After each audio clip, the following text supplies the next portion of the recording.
Hi there, I'm Mrs. Weiss. Welcome to Latin Storytime.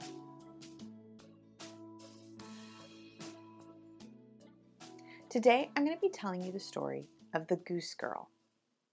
First, let's learn the Latin words you'll hear in our story. Here is Ankyla. The job of Ankylae is to help someone. Ankyla here is cleaning, but the job of Ankylae of a princess would be to accompany her during travel and take care of whatever task she needed done. In this picture, we see a woman who feels tristis. When you feel tristis, you may cry too. We become tristes when we get hurt or something bad happens. Next, we have crines. Crines on your head may be long or short. The woman in this picture has curly crines. Here's equus. Equi are large animals that people can ride on and are kept in stables. Finally, in this picture, some children flaunt the candles on a cake. Breezes also flaunt from one place to another.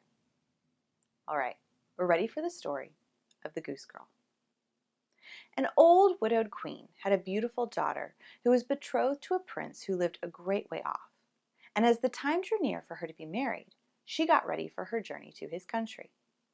The queen, her mother, packed up a great many costly things, and she gave her Ankylam to ride with her, and each had equum for the journey. Now the princess's equus was called Falada, and could speak to the princess. The queen and her daughter were tristis as they said goodbye, and the princess got upon her equum and set off on her journey to her bridegroom's kingdom. One day, as they were riding along by the side of a brook, the princess began to feel very thirsty, and said to her Ankylae, "Pray fetch me some water, for I want to drink." "Nay," said Ankyla, "if you are thirsty, get down yourself and drink. I shall not be your Ankyla any longer." Then the princess was so thirsty that she got down and knelt over the brook and drank. When the bride had drunk, Ankyla said, "I shall ride upon Falada, and you may have my equum instead." So she was forced to give up her equum, and soon afterwards to exchange her royal clothes for the shabby ones Ankylae. Ankyla got upon Falada, and the real bride was set upon the other equum. As they drew near to the royal court, treacherous Ankyla threatened her mistress if she ever told anyone what had happened. There was great joy at their coming, and Ankyla was led upstairs into the royal house. But the true princess was told to stay in the courtyard below. The old king happened to be looking out of the window, and saw her in the yard. And as she looked very pretty and too delicate for Ankylae, he went to ask who she was. "That is my Ankyla," said the real Ankyla. "Pray, give her some work to do, so she may not be idle." The old king said, "I have a lad who takes care of my geese. She may go and help him." The name of this lad was Curdken. Now Ankyla was very much afraid lest Falada should speak and tell all she had done to the princess. So she asked that equum be sent to the slaughterer. Equus was taken to the slaughterer, but when he saw how majestic Equus was, he could not bear to kill it. Instead, he sold it to a cart driver, who kept it by one of the city gates. The true princess had to pass this gate every morning, so she might still see him sometimes. Early the next morning, as she and Curdken went out through the gate, she, being Tristis, said, "Falada, Falada, how we are wronged." And Falada answered, "Alas, alas, if thy mother knew it, Triste, Triste, her heart would rue it." Then they went out of the city and drove the geese in. And when she came to the meadow, she sat down upon a bank here and let down her waving crines, which were all of pure gold. And when Curdken saw it glitter in the sun, he ran up and would have pulled crines out. But she cried, "Flate, breezes, flate, and Curdken's hat go. Flate, breezes, flate, let him after it go. O'er hills, rocks, and plains, away be it whirled, till golden crines are all combed and curled." Then there came a wind so strong that it flew at Curdken's hat, and away it flew over the hills, and he after it, till by the time he came back, she was done combing and curling her crinem, and put it up again safe. Then he was very angry and sulky and would not speak to her at all. But they watched the geese until it grew dark in the evening, and then drove them back homewards. When this all happened again the next day, Curdken went to the old king and said, "I cannot have that strange girl to help me to keep the geese any longer." "Why?" said the king. "Because she does nothing but tease me all day long." Then the king made him tell all that had passed. And Curdken said, "When we go in the morning through the dark gate with our flock of geese, she is Tristis, and talks with Equo kept there, and says, 'Falada, Falada, how we are wronged.'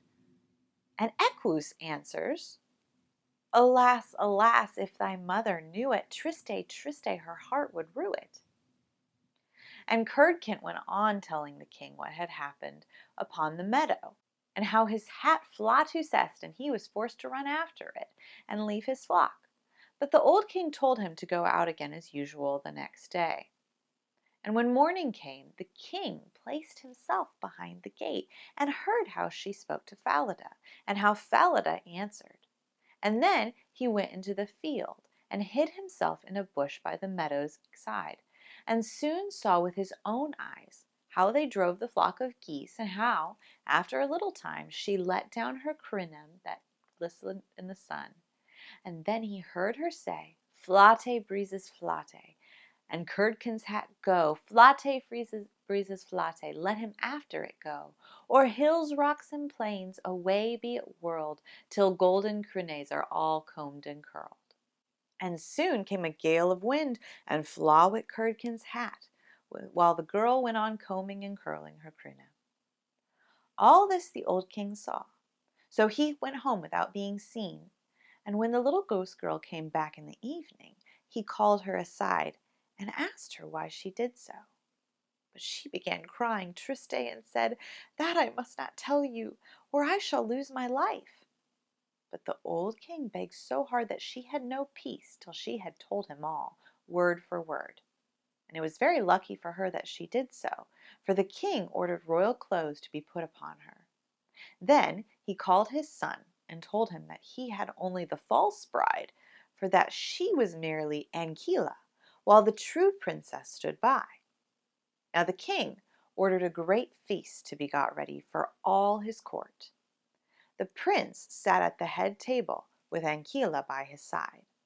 When they had eaten and drunk and were very merry, the old king told all the goose girl's story as if it were one that he had once heard of, and asked the Ankyla what she thought ought to be done to the person who was to blame.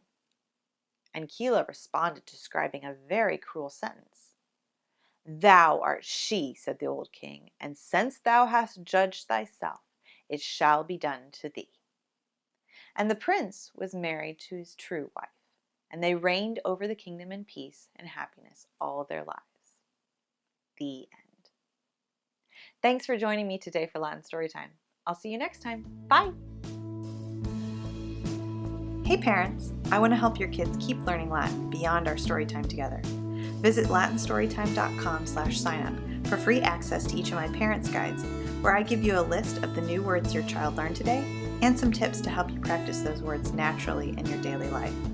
And remember to click the YouTube subscribe button so you catch each new episode. Thanks for watching, and I hope your family enjoys your Latin learning together.